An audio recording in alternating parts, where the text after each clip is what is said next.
Deutéronome, chapitre 24.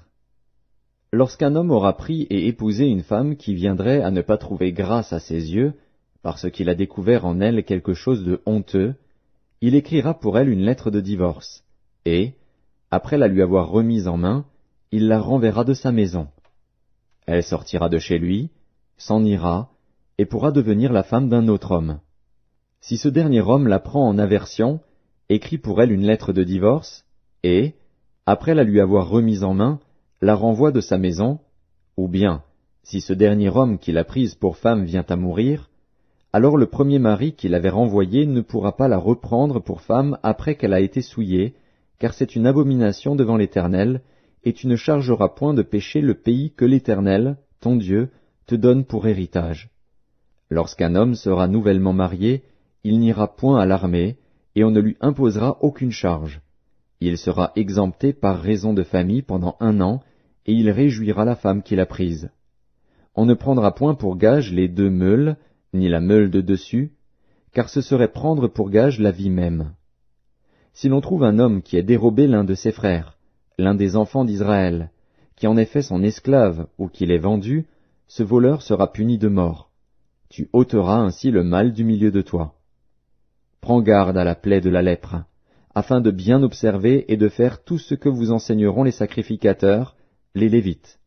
Vous aurez soin d'agir d'après les ordres que je leur ai donnés.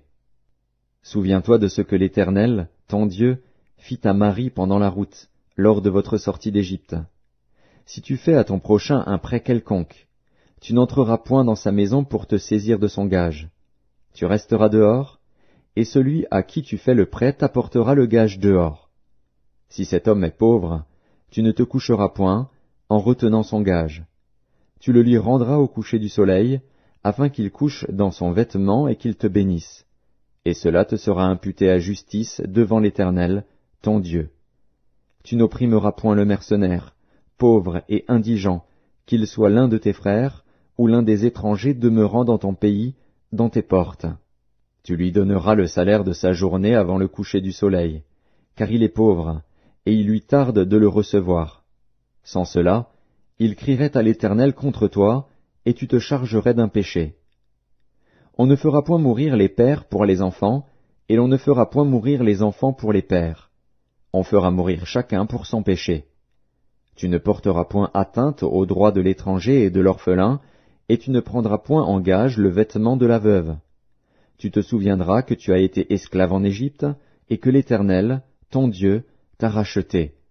C'est pourquoi je te donne ces commandements à mettre en pratique.